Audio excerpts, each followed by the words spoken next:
Welcome to the Inner Essence, a space of mindfulness, spiritual awakening, and reconnecting with your true self. Breath, be present, and begin your journey with it. Close your eyes for a moment.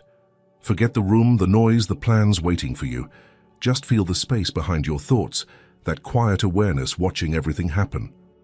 Now imagine this. What if the world you see every day isn't showing you reality at all, but only what it wants you to believe? What if every coincidence, every delay, every familiar pattern is part of something observing you just as closely? The mirror of reality hides a truth you were never supposed to see, and once you glimpse it, nothing around you will look the same again. You follow the steps everyone told you would work. You make the calls, say the right words, keep your tone calm, stay polite. You visualize the outcome, you stay patient. And still, the situation tilts sideways.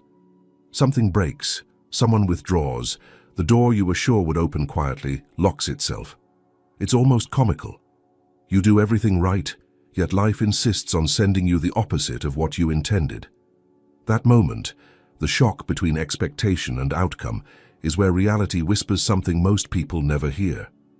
Because we've been trained to look for logic, not pattern. We search for causes that make sense to the mind, not signals that speak to something deeper. When things don't align, you call it bad luck, miscommunication, or timing. But what if it's feedback? What if reality is not punishing you?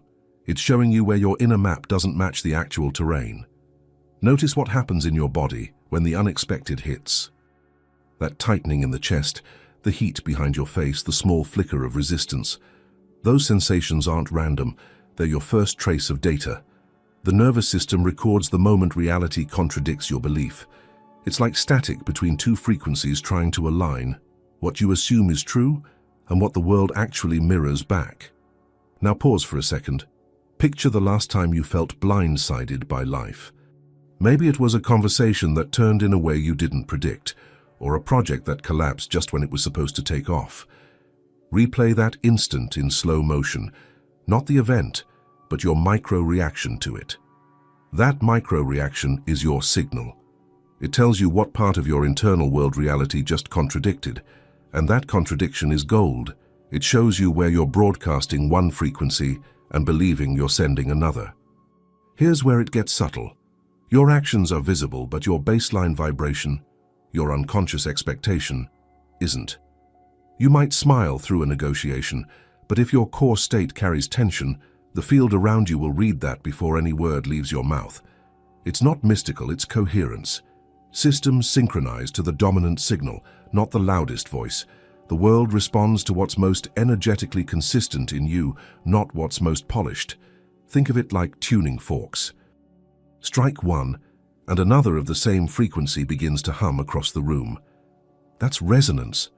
Your thoughts, emotions, and bodily states are all small forks vibrating in space. When one is slightly off, the sound that comes back from the world also wobbles. So when the outcome surprises you, it's often because you've been listening to the wrong tone inside yourself, the one you didn't know was playing. Here's a quiet experiment. For the next 24 hours, whenever something doesn't go your way, resist the impulse to fix or analyze it. Instead, just feel your internal alignment at that moment. Where does your energy drop? What belief silently fills the gap? Don't label it positive or negative. Just note the frequency. That's the pattern the world just mirrored back. And when you observe it without judgment, you break the old reflex, because most people respond to misalignment by tightening, trying to reassert control. But the universe doesn't answer control. It answers coherence. When your inner signal stabilizes, events begin to reorganize around it naturally, like iron filings around a magnetic field. This is where the paradox begins to unfold. Reality isn't ignoring you when it delivers the opposite of what you expect. It's guiding you toward the place where your internal state still contradicts your external aim. It's not personal, it's calibration. Every wrong result is a diagnostic, a way the mirror tells you, this isn't quite your true frequency yet. And if you start listening in that way, even the unwanted outcomes become instructional. They stop being threats and start becoming instruments, tools tuning you toward clearer resonance. Because the world doesn't rebel against your intention out of cruelty. It simply reflects the hidden tension between what you think you're sending and what you're truly emanating. The strange twist is that, as you learn to read those mismatched moments, you begin to see another layer beneath the surface, a layer that shows how thought, emotion, and matter quietly converse beneath language. And that's where the next realization begins to shimmer, the subtle misalignment between what you think and what the world reflects. There's a strange moment that happens when life begins to echo something you never consciously thought. You plan for peace, but conflict arises. You decide to trust, and suddenly someone betrays that trust. You visualize abundance, yet scarcity keeps sneaking in through the back door. It feels unfair, almost absurd, as if reality has misheard you. But what if the problem isn't the message, but the transmitter? You see, thought isn't a single note, it's a chord. There's the surface thought, the one you speak in your mind, and then there's the undertone, the feeling tone that rides beneath it. Most people believe their conscious mind sets the direction, but it's the emotional frequency underneath that actually steers the signal. Reality doesn't respond to the words in your head, it responds to the resonance behind them. Imagine a compass slightly off by a single degree. At first, the misalignment seems meaningless. The path still looks straight, but travel long enough and you end up in an entirely different landscape. That's how most people live, with tiny, consistent misalignments between what they think they're thinking and what they're actually broadcasting. They declare confidence while quietly expecting rejection. They affirm clarity while secretly fearing confusion. They speak of love while carrying the tension of being unseen. And the world, ever faithful to coherence, reflects the deeper tone, not the surface sentence. To see this in action, you only need to watch your own body. The body doesn't lie. It's the real-time translator between your mind and the field around you. When you say, "I'm fine," but your shoulders tighten, the signal you send is not peace, it's contraction. When you tell yourself, "I trust this process," but your breath shortens, the field hears hesitation. That's why two people can say the same affirmation and get entirely different outcomes. One vibrates in congruence, the other in contradiction. Try something right now. Think of a desire you've been holding, something you've wanted for a while but that still hasn't unfolded. Now speak it in your mind, slowly, as if telling it to a friend. As you do, scan your internal space. Do you feel an open expansion or a subtle tightening somewhere? The stomach, the jaw, the throat. That tiny contraction is the misalignment. It's not failure, it's feedback. It shows where part of you still disbelieves the thought you're trying to project. This is the hidden architecture of reality feedback. Thought and emotion must agree before the mirror responds clearly. When they conflict, the reflection becomes distorted, a kind of emotional double exposure. The world shows you both frequencies at once, the desire and the doubt, the claim and the contradiction. That's why results often look mixed. You're not being punished, you're being measured for coherence. If you want to understand how it operates, look at relationships. You can say all the right words, play the role perfectly, express affection, but if there's a thin layer of fear humming underneath, people sense it instantly, even if they can't name it. It leaks through micro-expressions, timing, pauses, the rhythm of your voice. And because human interaction is a form of energetic resonance, the other person unconsciously mirrors the tone you're unaware of sending. So when they pull away, it's not rejection, it's synchronization to your hidden state. This subtle misalignment is not a flaw. It's a compass pointing toward your unintegrated truth. Each moment of contradiction is an invitation to refine your signal. Instead of trying to think better, the deeper work is to feel cleaner, to bring your nervous system into the same rhythm as your intention. You don't fix misalignment by adding new thoughts. You resolve it by releasing the resistance that divides them. Here's a small way to begin. The next time something feels off, don't rush to change your mindset. Just breathe and feel what's being mirrored. Ask quietly, what part of me doesn't believe this yet? Don't analyze, sense it. You'll notice the body softens a little as the question lands. That softening is realignment beginning, because once the body agrees, thought stops echoing against the world and starts conversing with it. When this alignment deepens, the texture of your reality subtly changes. The same external situations may still occur, but they no longer feel adversarial. They feel responsive. The feedback loop becomes visible, like tracing the ripples of your own reflection in water. And as you follow those ripples inward, something more intricate begins to emerge. A recognition that the mistakes of the world are not random at all, but guided by an invisible precision, a mechanism that keeps tuning you toward inner coherence. And that leads you straight into the next layer. The invisible mistake almost everyone makes without realizing. There's a quiet error almost every human repeats, not because of ignorance, but because of habit, so old it's invisible. We think we're seeing the world. We think the eyes, the mind, and the senses deliver truth directly. But what actually happens is more subtle. We don't observe reality as it is. We observe reality as we expect it to be. It begins in the smallest, most ordinary moments. You walk into a room and instantly predict how it will feel. You meet someone new and unconsciously decide who they are before they speak. You anticipate how your day will unfold, and then, almost obediently, the day fulfills your prophecy. That's the mistake. Mistaking expectation for perception. You're not seeing what is. You're seeing the echo of what you already believe. The brain, elegant and efficient, filters out more than 99% of incoming sensory data. It must, otherwise consciousness would drown in noise. So it builds shortcuts, mental templates of what reality should look like. These templates are sculpted by repetition. The more often you feel or think something, the deeper that neural groove becomes. Eventually, you stop checking the actual world and start reading from memory. Life turns into a projection of your familiar conclusions. This invisible automation creates a strange loop. You react not to events, but to your interpretations of them, and then those interpretations reinforce the very filters that created them. You see rudeness where there's uncertainty, distance where there's fatigue, threat where there's simple change. And because your perception changes your physiological state, heart rate, muscle tone, voice, your environment mirrors that state right back to you. It's a feedback trap so seamless it feels like truth.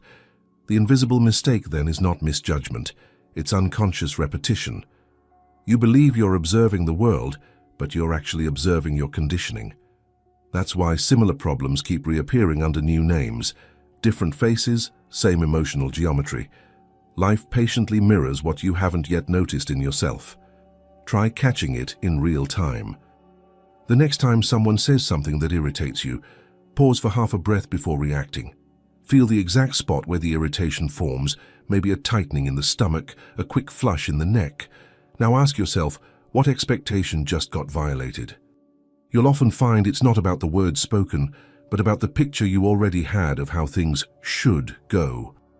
That microsecond of awareness exposes the machinery behind perception, the silent projector you carry everywhere. There's another layer to this. Because the mind dislikes uncertainty, it prefers a predictable world, even a painful one, to a truly unknown one. So it unconsciously selects experiences that confirm what it already believes. If you secretly feel undeserving, you'll unconsciously gravitate toward situations that validate that feeling. It's not punishment, it's neurological coherence. The brain prefers familiar suffering to unfamiliar freedom because the former doesn't threaten identity. This is why transformation feels uncomfortable. It forces the nervous system to process information that doesn't match the old model. It's like light entering a dark room, at first blinding, then clarifying. The discomfort isn't danger, it's the body recalibrating to a larger frame of reality. And if you can stay present through that discomfort, something extraordinary happens. The filters thin. You begin to see again, not just recognize. What makes this mistake so insidious is that it hides under the illusion of intelligence. You tell yourself, I know how things work. You call it experience, pattern recognition, maturity. And while those are useful, they're also prisons when unexamined. Every assumption, no matter how accurate, is still a lens. The moment you mistake the lens for the landscape, You lose the ability to perceive what's new. There's a subtle practice that starts to reverse it. When you enter any situation, a conversation, a meeting, even a routine task, silently whisper to yourself, "I might not know what this is yet." Feel how those words create space. Suddenly, details sharpen. You notice tone, rhythm, the small hesitations in speech. You sense the field around people rather than just their outline. That simple statement suspends the old filter long enough for fresh data to arrive. It's a micro reset for perception. And the more often you do this, the more the outer world begins to behave differently. Not because it's changing, but because your observation is finally becoming real again, direct, unclouded, curious. You stop projecting and start witnessing. And witnessing is magnetic. It stabilizes the field around you, allowing reality to reveal subtler layers you couldn't access through mental analysis alone. As this awareness deepens, another discovery quietly surfaces, that your attention itself leaves a trace, a kind of energetic fingerprint on the world around you. The more you watch, the more it responds. What you focus on doesn't just grow. It organizes, as if listening to your gaze. And that opens the next door. The trail your attention leaves on the field around you. Attention is not invisible. It only looks that way because we mistake awareness for thought. But attention in its pure form is a force, subtle, directional, and measurable in its effects. Every time you look at something, you leave an imprint, a small disturbance in the invisible fabric around you. The world may appear static, but the field through which perception flows is fluid, responsive, and your gaze, physical or mental, moves through it like wind shaping dunes. Consider this. When you walk into a room where an argument just happened, even if no one speaks, you feel it. The air carries a kind of residue, a heaviness, a static vibration. That's not imagination. It's coherence left behind by attention charged with emotion. Human energy, concentrated through focus, organizes space. Every thought you feed and every emotion you sustain leaves a subtle trail in the field, and that trail interacts with others, forming invisible weather patterns of mood, meaning, and possibility. Neuroscience gives a small window into this. Studies on attentional bias show that what you notice literally alters neural pathways, reshaping what you can notice next. It's like carving grooves into the lens of perception. But if the brain rewires internally through focus, why would the outer field, the electromagnetic and informational web that links all living systems, be immune? It isn't. Observation modulates resonance. The more precisely you observe something, the more the surrounding environment aligns with that pattern of awareness. You've experienced this countless times. When you fixate on a worry, you begin to see evidence of it everywhere. People mention similar fears. News headlines echo it. Conversations magnetize around it. It's as though the world starts whispering back your private thoughts in public language. That's the trail your attention leaves, a resonance field that attracts matching frequencies.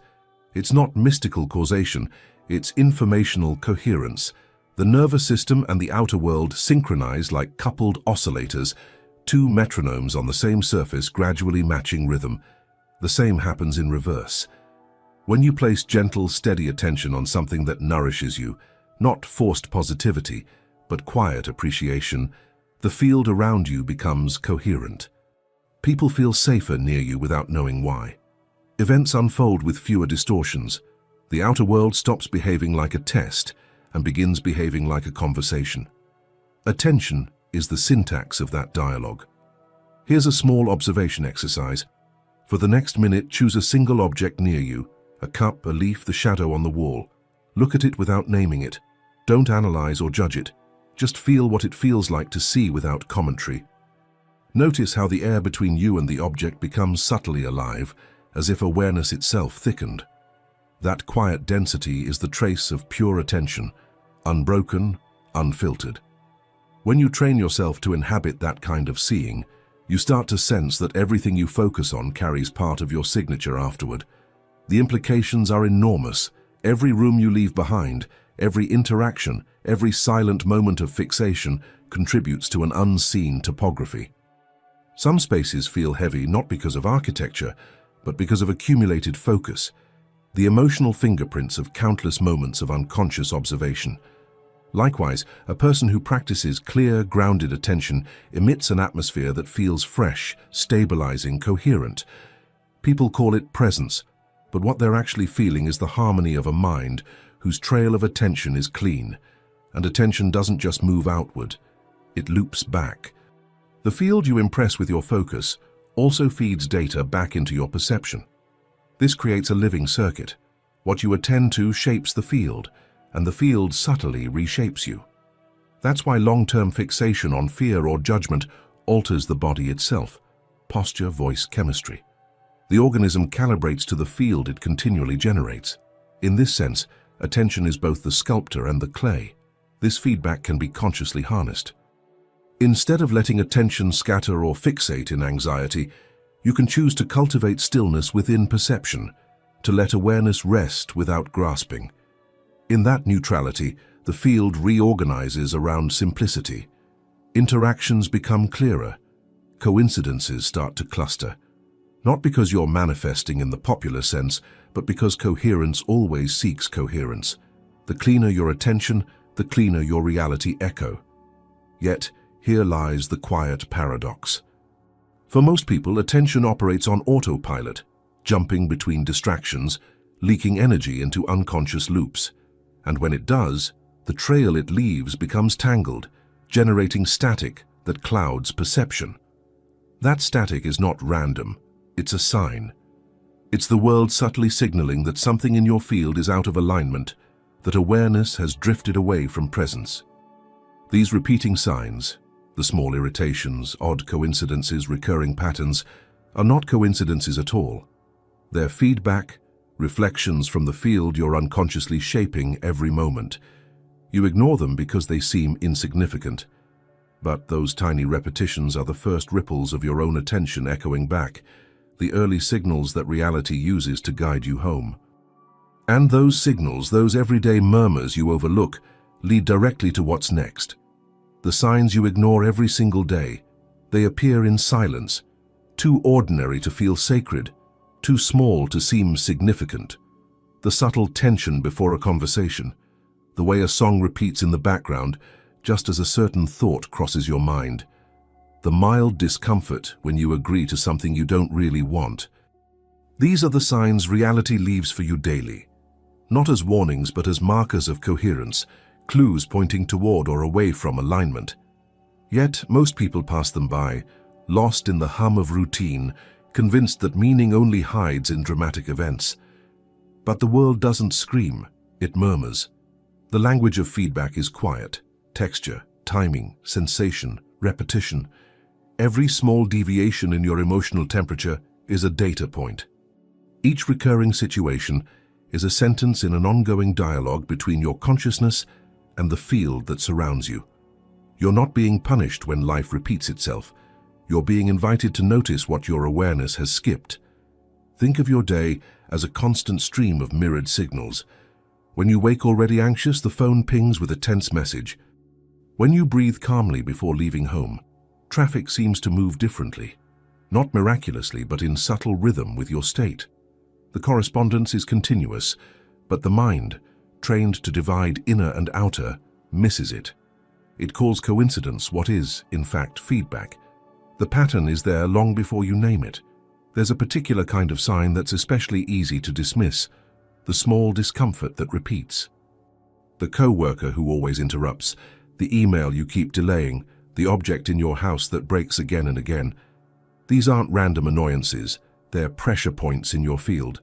The interruption might mirror your difficulty in holding boundaries.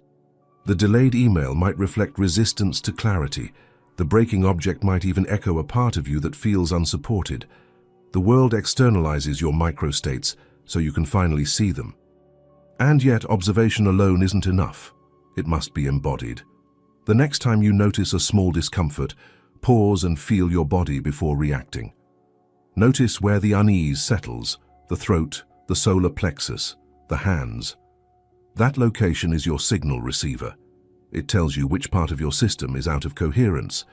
Instead of asking, "Why is this happening to me?" Ask, what does this tension want me to see? In that question, attention stops being defensive and becomes investigative. It's almost as if the universe writes in invisible ink, and emotion is the heat that makes the letters appear.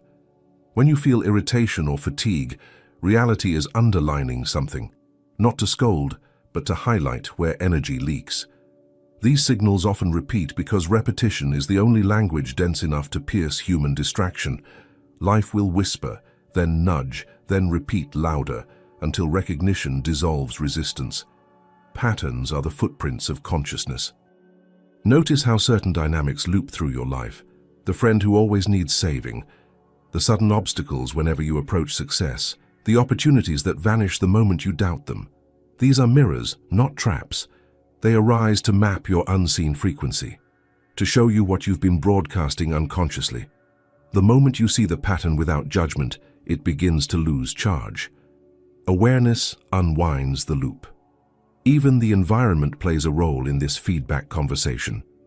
Spaces hold memory. The room that feels heavy, the corner that seems unusually still, they reflect the residue of attention accumulated there. When you clear a space or change how you occupy it, notice how your mood shifts. Reality doesn't just respond to thoughts, it responds to the quality of attention you bring into physical form. The way you walk through a room, the tone of your breath, the focus behind your gaze, all leave subtle imprints that the environment returns to you later, disguised as mood or chance. And sometimes, signs arrive through time, not space. A phrase you read weeks ago suddenly reappears. A dream seems to play out in waking life. The pattern is temporal, a delayed echo of your own observation. When you start noticing these recurrences, don't rush to decode them intellectually. Feel their rhythm.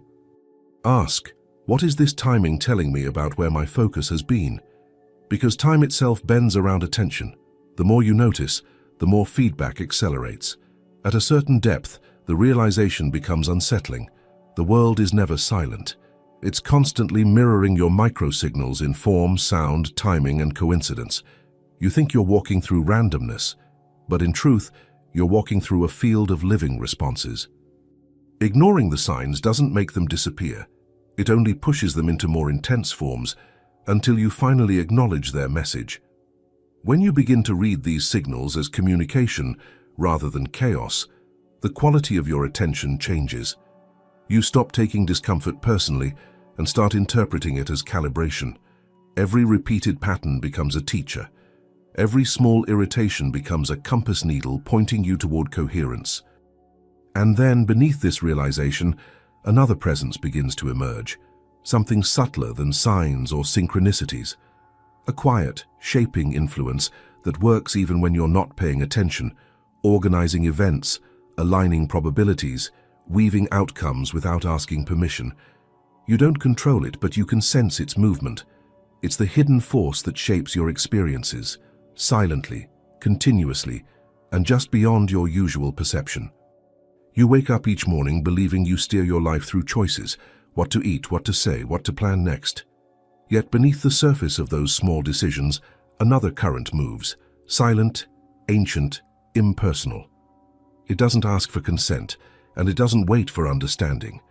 It simply organizes experience according to laws most of us never learn to see.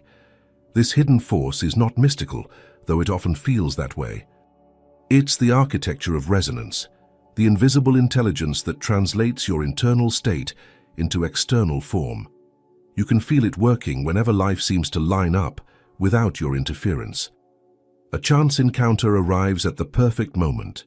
A message appears with uncanny timing, or an event you didn't plan resolves a dilemma you didn't know how to fix. You call it coincidence or intuition. But underneath both lies a structure, coherence seeking expression. The same force that pulls galaxies into spirals and electrons into orbit is shaping the choreography of your daily moments. You're not outside it. You're an extension of it, like a wave unaware of the ocean it's made from. The mechanism is subtle. Every thought, emotion, and intention you generate radiates through your field, a complex network of electromagnetic, biochemical, and quantum information. This data doesn't vanish. It interacts with other fields, with other systems, weaving probability patterns that later manifest as circumstance.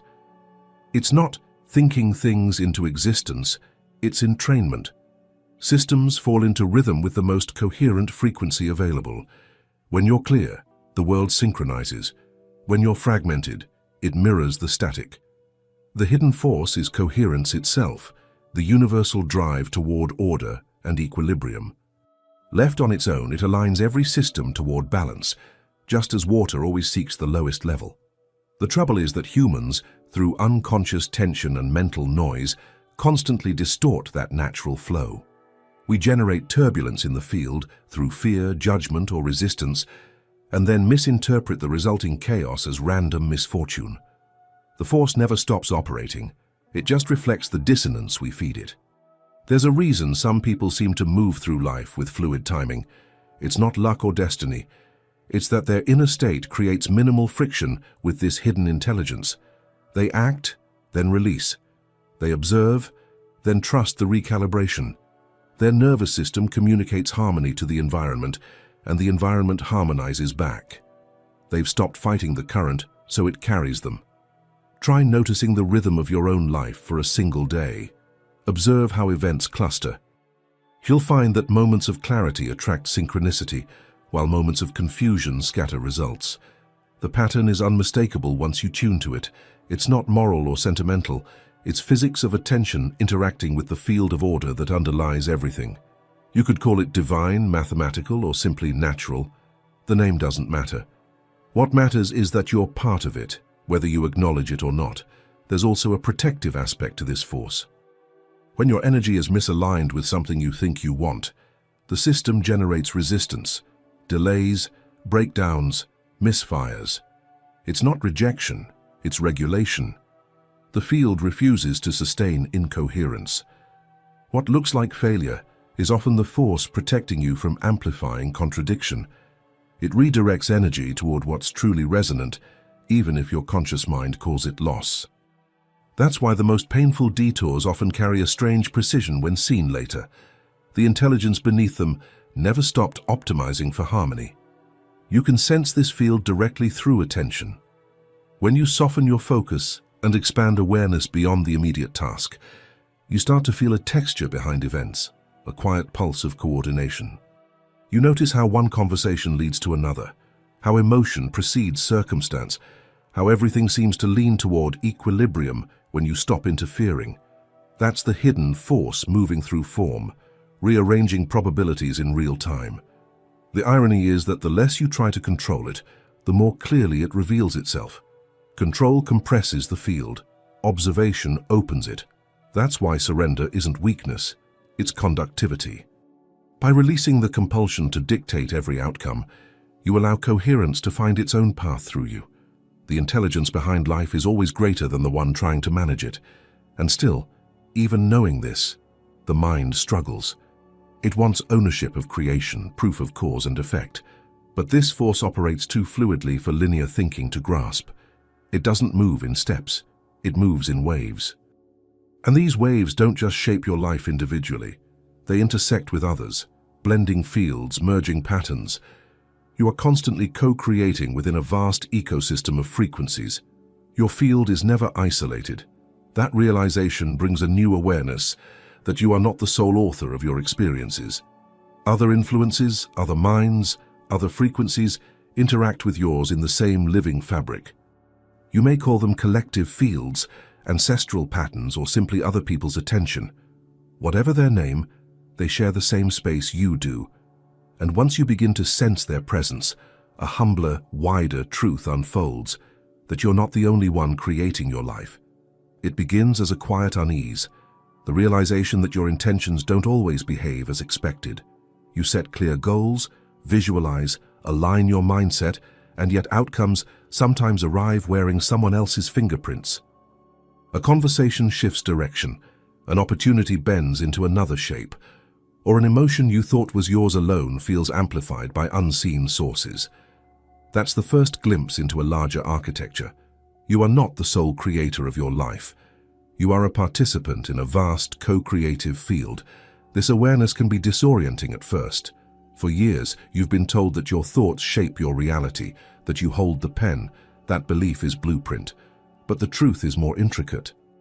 Your consciousness doesn't create in isolation. It interacts. Every thought you emit, every feeling you broadcast, meets other frequencies, human, environmental, collective. These intersections form interference patterns, ripples overlapping in the same water. The resulting shape, your lived experience, is a composition, not a solo performance. Think of walking into a crowded room. Even before anyone speaks, you sense the atmosphere, excitement, tension, calm. That's a field built from the combined emotional states of everyone present.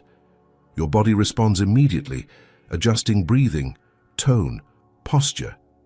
You may believe you're making independent choices in that moment, but in reality, your nervous system is negotiating with the collective. It's synchronizing. The invisible dialogue between individual and group begins before any words are exchanged. This collective resonance extends far beyond physical spaces. Every interaction, whether digital or mental, carries a vibrational footprint. When you think of someone intensely, they often reach out. When a global event unfolds, you feel its echo in your own mood. This isn't metaphysical poetry. It's energetic contagion, the subtle web of coherence that binds living systems. Scientists call it emotional transmission or social entrainment. Mystics call it unity. Both point to the same fact.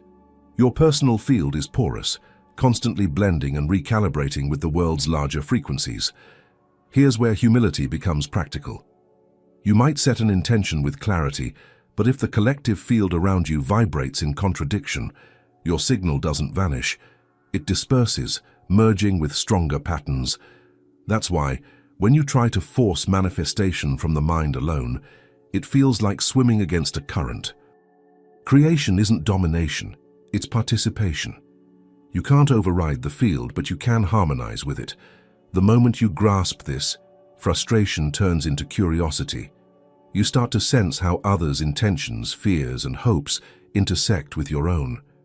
Life's apparent resistance becomes a mirror, showing not only your personal misalignment, but the shared frequency you're standing in. Maybe the delay in your project isn't sabotage, but synchronization, reality, waiting for collective conditions to stabilize before it can move. This understanding shifts how you approach conflict. Instead of asking, "Why is this happening to me?" you begin to ask, "What shared vibration am I standing in right now?" A disagreement might reveal overlapping wounds rather than opposing wills. A partnership that falters might not be failure, but energetic divergence. Two frequencies no longer resonating at the same tempo.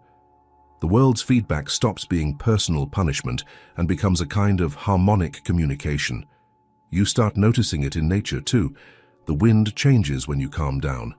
Animals approach when your mind grows quiet. Even technology, lights, devices, signals, seems to behave differently when your energy stabilizes. The field around you isn't passive, it's interactive. Every particle, every system responds to coherence.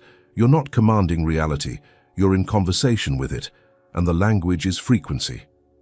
If this sounds abstract, watch how collective emotion shapes the physical world. When fear spreads through a society, markets fluctuate, accidents rise, people dream more vividly.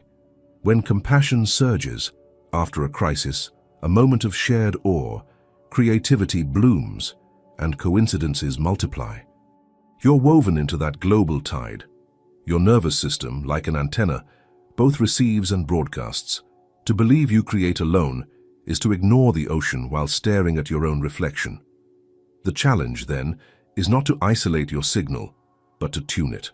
The clearer your personal frequency, the more gracefully you interact with the collective field. You stop absorbing every vibration around you and begin influencing the field through coherence instead of reaction. It's not about building walls, it's about cultivating resonance strong enough to remain distinct yet fluid. And as you practice this, a deeper realization dawns that reality itself participates in this exchange. It's not just other minds or emotional atmospheres shaping your path. The environment, time, space, even probability, seems to respond as if aware of being observed. It's not metaphor, but mechanism. The field watches back. What you think you're observing might in truth be observing you first.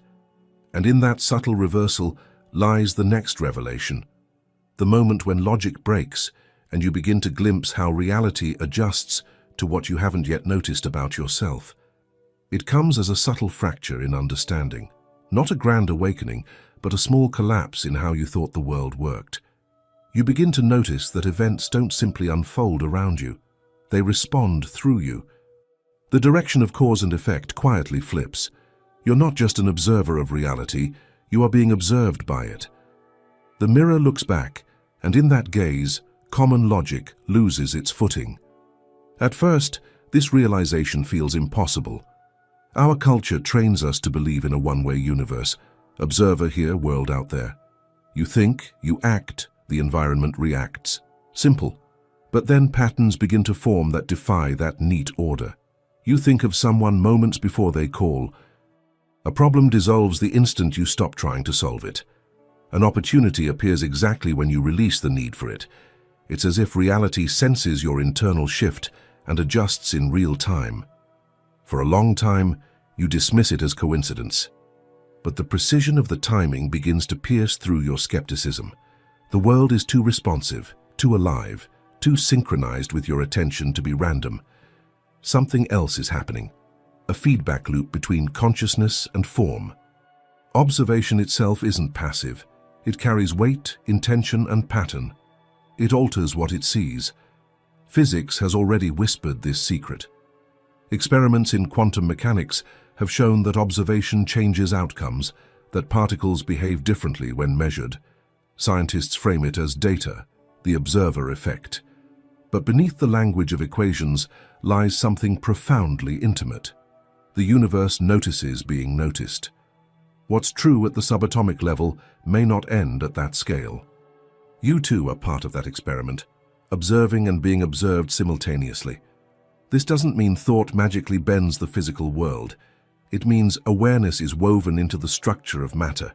The act of perceiving locks potential into pattern. What you bring your consciousness to begins to solidify. What you ignore dissolves into probability. In other words, life organizes itself around what you see as real. That's the quiet revelation that breaks common logic. The world is not an external machine running on blind mechanics, but a relational field continually reading your state of being.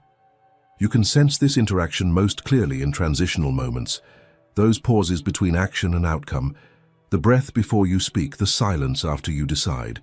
There's a palpable hum there, a tension in space, like the universe waiting to see which version of you will show up next.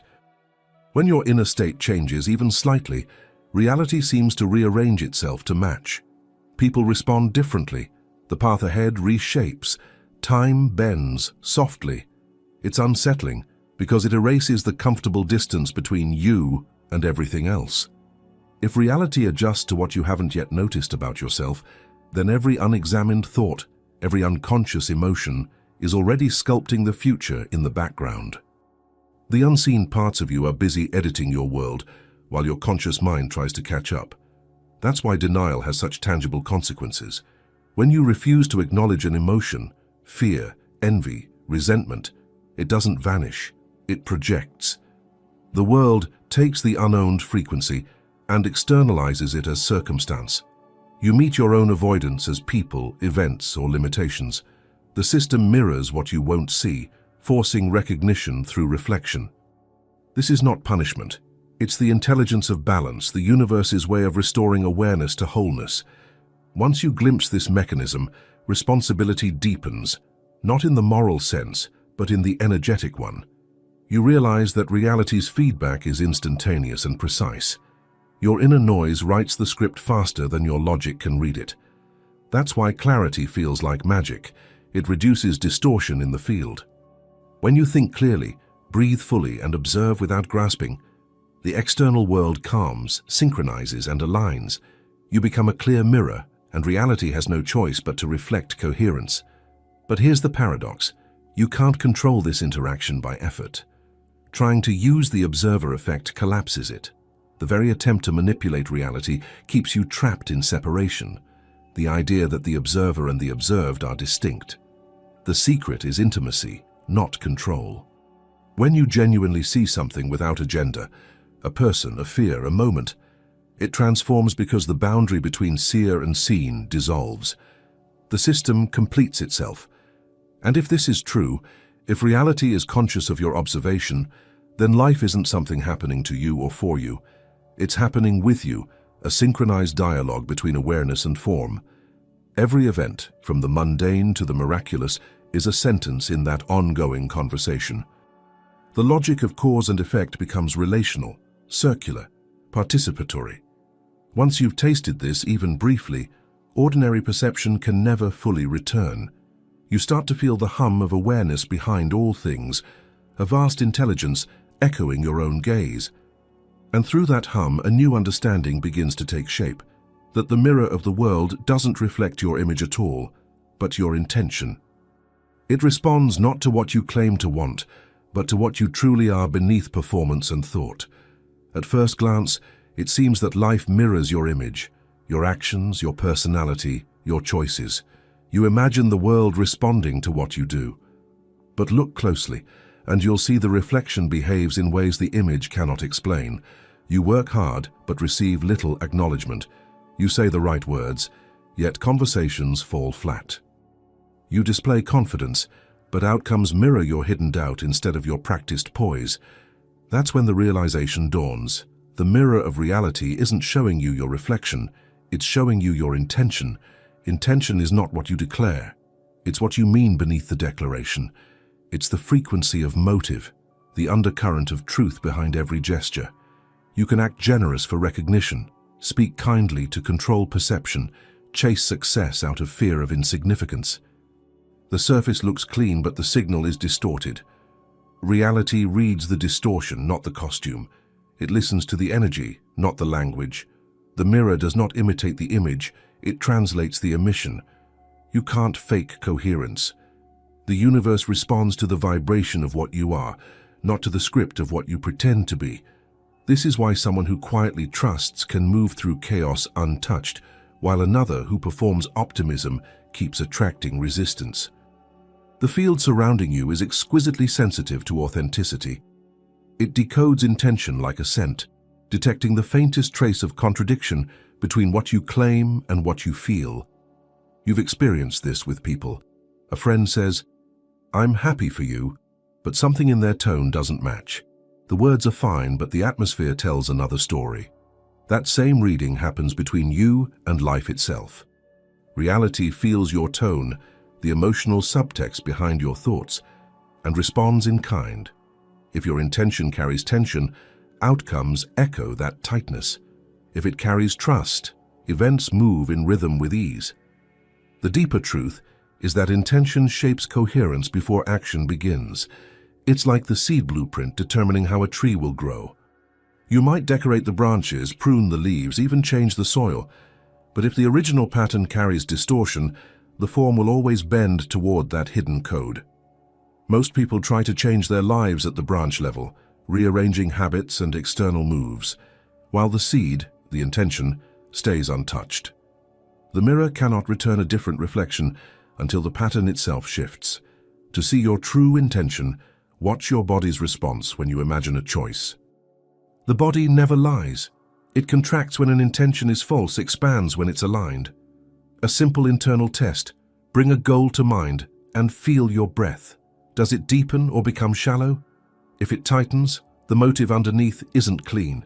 Maybe the goal hides fear or performance. When the motive clears, the breath opens naturally, and the world tends to mirror that openness with synchrony. Here's the paradox that bends logic. You can't fix intention through willpower. The act of trying to purify a motive still carries the vibration of control. Instead, you bring awareness to the distortion without judgment. You see it, name it softly, let it unfold. The observation itself begins to harmonize the field, the way a note naturally resolves when allowed to vibrate freely. Clarity doesn't arrive through effort, but through transparency. Once your intention aligns, action becomes secondary. The field already begins to organize around your internal signature. Life stops confusing your appearance for your essence and starts resonating with the tone beneath your words. You start to notice a strange symmetry, fewer coincidences, more correspondences. The right people appear without force. The timing of events feels orchestrated, not manipulated. That's coherence in motion, the mirror adjusting to match the undistorted intention at its core. But this same mirror has another secret. It doesn't only reflect authenticity, it also exposes pattern, the deep inherited programs you were never encouraged to see. Beneath every conscious intention lies a hidden architecture, a set of internal codes shaping what you believe you deserve, what you expect, what you unconsciously summon. These codes act like filters, coloring every reflection you receive from reality. They are not punishment, they are maps. And when you finally look past the surface of intention into that hidden pattern itself, the mirror reveals the truth that was never clearly shown, the one that changes everything. There is a truth hidden in plain sight, so close, so consistent, that you stopped noticing it long ago. It moves quietly beneath every experience, beneath success and failure alike. It's not mystical, though it sounds that way when first spoken. The truth is that reality has never been showing you the world. It has only ever been showing you your pattern. Every situation, every relationship, every repetition you call coincidence, all of it is feedback, a reflection, not of what you want, but of what you unconsciously are. The mirror of life doesn't display your face, it displays your code. That code is made of your most persistent assumptions, the ones so deep you no longer know they're assumptions. They live in muscle tone, in tone of voice, in the reflexive, of course, that defines how you expect the world to behave. Most people spend their lives trying to fix the surface, the job, the partner, the schedule, the circumstance, but the pattern underneath stays untouched, humming the same rhythm that draws in matching experiences again and again. Change the players, change the setting, and somehow the same emotional geometry repeats. That's because the hidden architecture, the internal frequency, never shifts through external motion. It shifts only when it's seen clearly. Seeing it is not easy. The mind resists. It wants to preserve its image of control.